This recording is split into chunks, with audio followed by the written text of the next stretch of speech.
Hello students, welcome to this online course of Strength of Materials. So in the previous lecture we have learned about why we are going to study what is the difference, how this subject is different from the engineering mechanics, and we have tried to define the stress, and I tried to explain you the difference between pressure and stress. Pressure is external effect and stress will be the internal response of the body.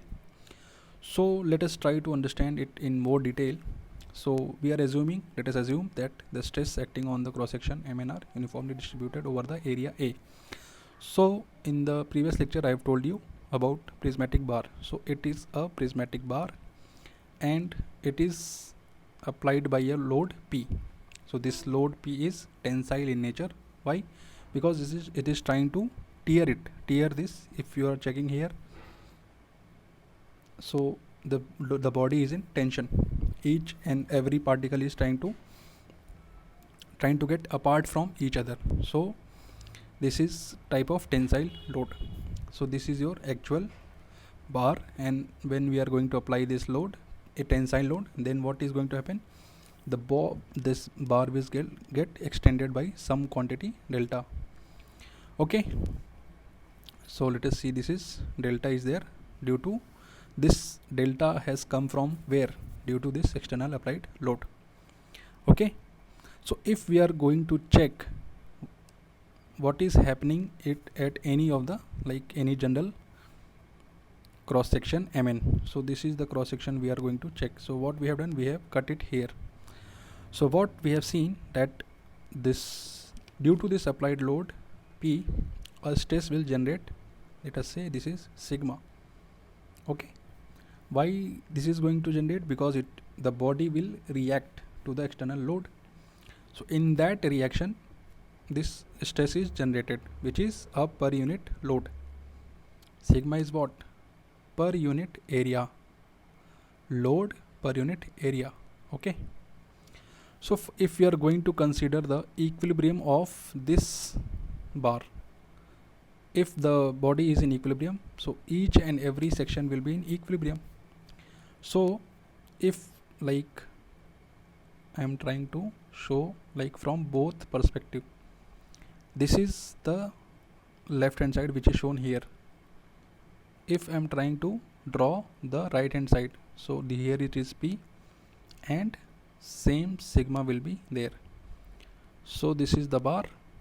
Okay, so load per unit, full area will be loaded or gets stressed by a quantity sigma, which is uniform throughout.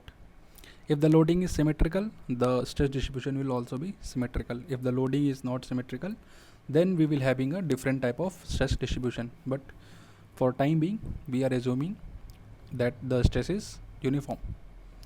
So if this body is in equilibrium, then each and every part will be in equilibrium. Any point we are cutting and we are checking, it should be in equilibrium. So how this body is going to be equilibrium? That is, the resultant stress should, like the internal resultant stress, which is sigma, the load generated by this sigma should be equal to the external load. Okay, so that means P should be equal to sigma times A. Okay, because this is the external load and this is the internal response. That means sigma is what? P upon A. Clear? So this we are knowing, but just for sake of your revision, I am telling you from start. Therefore we obtain the expression that this is sigma is equal to P by A. Okay, so this is the expression we have gone. So this equation gives the intensity of uniform stress. We have to be careful about this uniform stress. This stress is uniform. Okay, each and every point of this cross section is stressed by sigma, and the bar is actually loaded, prismatic bar. If, like, the bar is not prismatic, then it will not be equal, because area will be changing, so stress at each and every point will not be same. So if the bar is prismatic and loading is symmetrical, then the stress generated will be uniform. So when the bar is stretched by force P, the stresses are tensile. Okay, if the forces are reversed in direction, that means if load is acting like this, P here and P here. So the stresses generated will be compressive. The magnitude will be same, but the direction is reverse, so the negative sign will come. Okay, so that we will see while doing the numericals. So this I hope this is clear. If a bar is applied with external tensile load, it will generate an internal tensile stress to resist this load. Now in as much the stress act in the direction perpendicular to the cut surface, they are called normal stresses. So stress can be of different types. So this state which is normal means perpendicular. If the stress is perpendicular to the surface, then that stress is termed as normal stress. If this load is this kind of, and if let us say here also, here P, here Q, this is P, this is Q, this type of loading is there. So by equilibrium, here also P and here also Q. So if this kind of loading is there, then if you are checking here, so what is going to happen? This side P is there, this side Q is there. So somewhere here, if you are checking, so this will be P and this will be Q. To balance this Q, one Q parallel to the surface will be generated. So if the stress is parallel to the surface, then that type of stress is termed as shear stress, and if it is normal to the plane, then it will be termed as what? Normal stress. So stress can be of two types. Parallel, if it is parallel, it is shear stress, and if it is perpendicular to the surface on which we are checking the stress, then it is termed as normal stress. Now let us see if in this given diagram the diameter of this bar is 2 mm and the load applied is of magnitude 6 Newton. Then what will be the stress? Stress is sigma is equal to P upon A, and area is diameter is given, that means the area is circular, so the area will be pi by 4 d square, and the load is 6 Newton divided by pi by 4 into 2 square, so that is coming out to be 1.91 Newton per mm square. So what is the unit of stress? If this is load and this is area, so load is in SI unit, it is in Newton and it is in meter square. So the SI unit of stress is what? Pascal. Newton per meter square is what?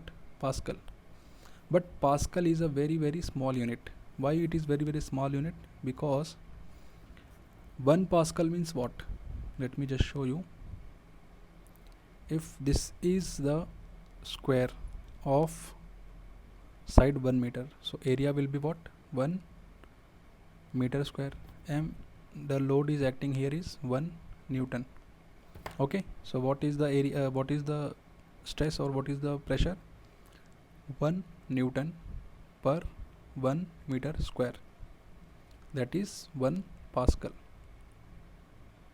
Now 1 meter square area and load is only 1 Newton. 1 Newton means how much mass?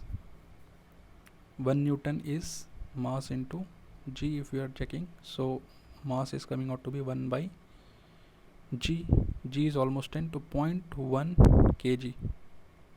That means only 100 gram load is acting on a 1 meter square of area. So this is a very small unit. So that is why in most of the cases while solving the problem, what we will be seeing? We will be seeing a higher units like kilopascal or megapascal. Maximum we are going to deal with megapascal, that is 1 megapascal. This means 10 raised to power 6 Pascal. Okay, so this means 10 meter square. If we are dividing this meter square by 10 to the power 6, that means Newton per mm square. So 1 megapascal is equal to 1 Newton per mm square. So now you can check 1 mm square is very small area. So if you are applying a load of 100 grams, that is coming out to be very big. That is why we will be using 1 MPa in generally while solving the problems. Okay, so when the SI units are used, force is expressed in Newton and area will be in meter square. So stress will be 1 Newton per meter square, that is Newton per meter square or Pascal. However, Pascal it's very small, so we will be dealing with megapascal. So I have tried to solve one problem and I have just tried to give you a little of exposure to why we will be using megapascal and why we are not using Pascal while solving the problems, because Pascal is very small unit and megapascal is generally what we are going to encounter while solving the problems. In real field also, like maximum cases megapascal is used.